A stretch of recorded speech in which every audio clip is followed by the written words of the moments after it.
السلام علیکم، امید کرتی ہوں آپ سب خیریت سے ہوں گے۔ تو جیسے کہ آپ لوگ جانتے ہیں کہ رمضان المبارک کا آخری عشرہ شروع ہو چکا ہے۔ یہ وہ دن ہیں جن کے بارے میں علماء کہتے ہیں کہ یہی وہ لمحے ہیں جب اللہ تعالیٰ بندوں کو جہنم سے آزادی عطا کرتا ہے۔ سوچئے اگر آج ہماری زندگی کا آخری رمضان ہو، اگر یہی آخری موقع ہو کہ ہم اللہ سے معافی مانگ سکیں۔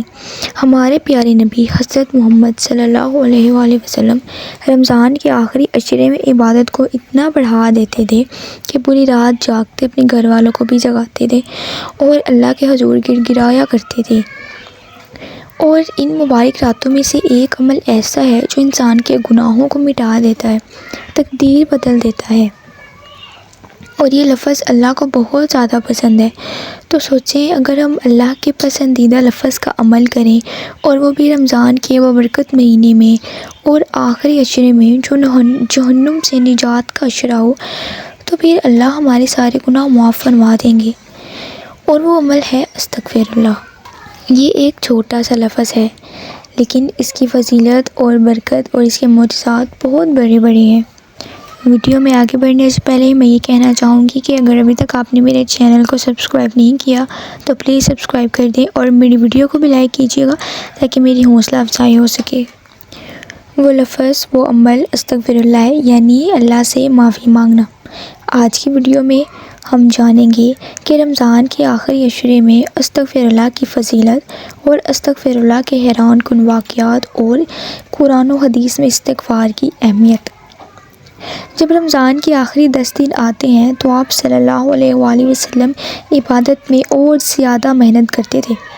یہ وہ دن ہے جب شب قدر آتی ہے، گناہوں کی مغفرت ہوتی ہے اور جہنم سے آزادی ملتی ہے۔ شب قدر کے بارے میں اللہ تعالیٰ نے فرمایا، شب قدر 1000 مہینوں سے بہتر ہے، یعنی اگر کسی انسان کو شب قدر مل بھی جائے تو گویا اسے 83 سال سے زیادہ عبادت کا وہ اجر مل جاتا ہے۔ اور علماء کہتے ہیں کہ شب قدر کی سب سے بہترین عبادتوں میں سے ایک استغفار ہے۔ استغفار کا مطلب ہے اللہ سے معافی مانگنا۔ جب انسان کہتا ہے استغفر اللہ تو وہ اللہ سے کہہ رہا ہوتا ہے، یا اللہ میں نے غلطی کی، گناہ کیے ہیں، مجھے معاف کر دے۔ اور اللہ تعالیٰ قرآن میں فرماتے ہیں اللہ بہت بخشنے والا اور نہایت مہربان ہے۔ تو پھر قرآن میں یہ واقعہ بھی موجود ہے جب حضرت نوح علیہ السلام نے اپنی قوم سے کہا کہ اپنے رب سے معافی مانگو، بے شک وہ بہت بخشنے والا ہے، وہ تم پر آسمان سے خوب بارش برسائے گا، وہ تمہیں مال اور اولاد بھی دے گا۔ یہ واقعہ ہمیں بتاتا ہے کہ استغفر اللہ کی وجہ سے رزق بڑھتا ہے، بارش آتی ہے اور مشکلات دور ہوتی ہیں۔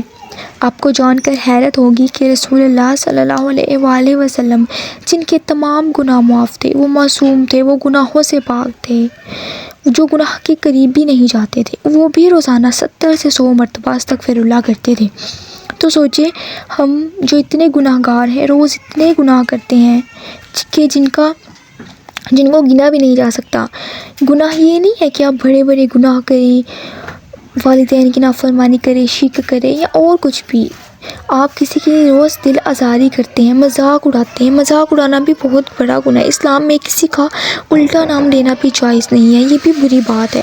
تو ہم سوچیں کتنے گناہ کر لیتے ہیں، تو پھر ہمیں کتنی استغفار کرنی ہوگی۔ یہ بات آپ نے کبھی سوچی ہے؟ دیکھیں استغفر اللہ کے بے شمار فوائد ہیں۔ پہلا ہے کہ گناہوں کی معافی، ٹھیک ہے، استغفار انسان کے گناہوں کو مٹا دیتا ہے۔ دوسرا یہ ہے دل کا سکون، جو انسان کثرت سے استغفر اللہ کرتا ہے اس کے دل کو سکون ملتا ہے۔ تیسرا ہے رزق میں برکت، بہت سے لوگ کہتے ہیں کہ استغفر اللہ شروع کرنے کے بعد یا شروع کرنے سے ان کے رزق میں اضافہ ہو گیا۔ چوتھا ہے مشکلات کا حل، حضور صلی اللہ علیہ وآلہ وسلم نے فرمایا کہ جو شخص کثرت سے استغفار کرتا ہے تو اللہ اس کے ہر غم کو خوشی میں بدل دیتا ہے۔ یہاں پر میں آپ لوگوں سے ایک حیرت انگیز واقعہ شیئر کرنا چاہتی ہوں۔ ایک شخص بہت پریشان تھا، اس کے پاس نہ نوکری تھی، نہ پیسے اور نہ ہی سکون۔ وہ ایک عالم کے پاس گیا اور کہا میری زندگی مشکلات سے بھر گئی ہے۔ عالم نے کہا زیادہ سے زیادہ استغفار پڑھو۔ چند مہینوں بعد وہ شخص دوبارہ آیا۔ اس نے کہا اللہ کی قسم میری زندگی بدل گئی ہے، مجھے نوکری بھی مل گئی ہے، مجھے سکون بھی میسر ہو گیا ہے اور میرے حالات بھی بہتر ہو گئے ہیں۔ یہ سب استغفار کی برکت تھی۔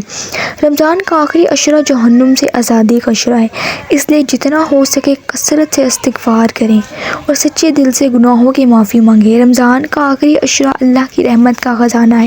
جو انسان اس مہینے میں استغفار، توبہ اور دعا کرتا ہے تو اللہ اس کی زندگی بدل دیتا ہے۔ اس لیے آج سے عہد کریں کہ ہم روزانہ کثرت سے استغفار پڑھیں گے۔